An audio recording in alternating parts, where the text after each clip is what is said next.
অনেকেই আমরা ইউটিউবে ইসলাম শেখার চেষ্টা করি, ইসলাম সম্পর্কে জানার চেষ্টা করি, অনেক ওয়াজ নসিহত, অনেক ইসলামিক আলোচনা, লেকচার, এগুলো আমরা ইউটিউবে দেখি। সমস্যা হলো ইউটিউবে শুধুমাত্র ওয়াজ আর লেকচারই আসে না, এখানে দুধের সাথে মদও আসে। এই ড্রেন দিয়ে শুধু দুধ আসে না, দুধের সাথে ময়লাও আসে। এখন এখান থেকে আমরা ইসলাম গ্রহণ করা আমাদের জন্য জায়েজ হবে কিনা? ওয়াজের সাথে আওয়াজও আসে, আরো অনেক হারাম জিনিসও আসে, তো এটা আমাদের জন্য দেখা জায়েজ হবে কিনা, এই প্রশ্ন উত্তরে আমরা বলবো, নবী আলাইহিস সালাতু ওয়াস সালাম আলী রাদিয়াল্লাহু তাআলা আনহুকে মৌলিকভাবে এক্ষেত্রে একটি নির্দেশ করেছেন, সেটি আমাদের জন্য পাথেয়। তিনি বলেছেন, ইয়া আলী লা তুতবি'আন নাজরাতান নাজরাতা ফাইন্না লাকাল উলা ওয়া লাইসাত লাকাল আখিরা। হে আলী, যেখানে দৃষ্টিপাত করা হারাম সেরকম পাত্রে, পরনারী এবং সেরকম জায়গায় তুমি প্রথম যদি নজর পড়ে যায় তাহলে সেটা তোমার জন্য অনুমোদিত, সেটার জন্য তোমার গুনাহ হবে না, যেটাকে নজরে ফুজআ বলা হয়েছে।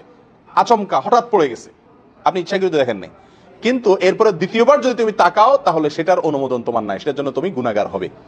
তাহলে আমরা যদি ইউটিউবে হোক আর যে কোনো জায়গায় হোক, কোথাও ব্রাউজ করতে গিয়ে, কোথাও সার্চ করতে গিয়ে, দ্বীনি বা কল্যাণকর কোনো কিছু দেখতে গিয়ে যদি সেখানে অপ্রীতিকর, অসুন্দর, হারাম কোনো জিনিস আমাদের দৃষ্টির এরিয়াতে চলে আসে, তো প্রথমবার যে অনিচ্ছাকৃত নজর পড়ে গেছে এটুকু মাফ।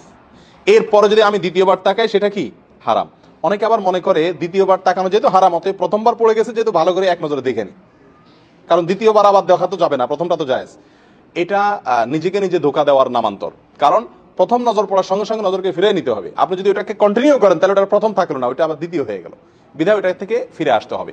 যে সমস্ত ভাইয়েরা বোনেরা অনলাইনে আপনার দিন শেখার চেষ্টা করেন কিন্তু গুনাহ থেকে বাঁচার মতো মানসিক এবং ইমানি শক্তি, দৃঢ়তা তার ভিতরে নাই, তিনি ওয়াজ শিখতে গিয়ে আওয়াজের ভিতরে ডুব দিয়ে পড়েন, এরপরে কোত্থেকে কোথায় চলে যান নিজেও হুঁশ থাকে না, এবং নেশা ভিতরে ঢুকে পড়েন, এগুলো দেখতে থাকেন। এরকম যদি হয় তাহলে আপনার জন্য ইউটিউবে অনলাইনে দিন শিখা জায়েজ নাই, জায়েজ নাই, জায়েজ নাই। কারণ আপনার জন্য এর বিকল্প দিন শিখার বহু ব্যবস্থা আজকে আল্লাহ সুবহানাহু ওয়া তাআলা আজকের যুগে রেখেছেন। বিধায় যেখানে গেলে আপনি ওষুধের সাথে বিষও খাবেন এই ভয় আছে, তো সেখান থেকে আপনার ওষুধ খাওয়ার অনুমতি আপনার জন্য নাই।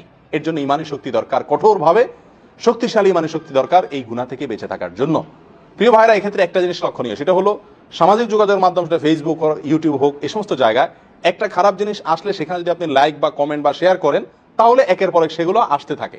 আর যদি এগুলোতে আপনি কোনো টাচ না করেন, নজরকে হেফাজত করেন, 2-4 দিন করার পরে দেখবেন এই জাতীয় আর কোনো কিছু আপনার কাছে আসছে না। আর এছাড়া এগুলো দূর করার পদ্ধতিও আছে, কারোর কাছ থেকে শিখে নেন যে ভাই এই জিনিসগুলো আমি দেখতে চাচ্ছি না, তাহলে কিভাবে কি করব, সেই পদ্ধতিগুলো আছে। নট ইন্টারেস্টেড করে দেন, আমি এটা দেখতে চাচ্ছি না, তাহলে এই জাতীয় জিনিসগুলো আপনার কাছে আসবে না, আস্তে আস্তে সেগুলো আপনার থেকে দূরে সরে যাবে। অনেকে জানেন না, যারা জানেন তাদের কাছ থেকে কি করে নেন, শিখে নেন, তাহলে আপনার আর এই গুনাহে লিপ্ত হওয়ার কি থাকবে না, ভয় বা আশঙ্কা থাকবে না। খারাপ কোনো কিছু দেখলে অনেকে দেখবেন সেখানে মন্তব্যের করে, কমেন্টে করে, কমেন্ট করে, ওই কমেন্ট করলে ওই জিনিসগুলো আপনার কাছে আরো বেশি বেশি করে আসবে।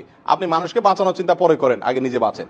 ওখানে কোনো লাইক, কমেন্ট, শেয়ার তো দূরের কথা, ওটা দিক তাকায় না, পারলে ব্লক করেন এবং নট ইন্টারেস্টেডে ক্লিক করেন, করে ওটা থেকে আপনি নিজে আত্মরক্ষা করেন। এরপরে যদি আপনি দিন শিখেন এটা আপনার জন্য জায়েজ আছে। এর বাইরে আপনি যদি দিন শিখতে গিয়ে ওই বদ্দিনও আপনি টিপাটিপি করেন, দেখেন ওয়াজ দেখলেন আধা ঘন্টা, 1 ঘন্টা সিনেমা নাটক টাটক দেখলেন, তাহলে মনে রাখবেন এখান থেকে দিন শিক্ষা করার অনুমতি আপনার জন্য নাই। আল্লাহ আমাদেরকে বেঁচে থাকার তৌফিক দান।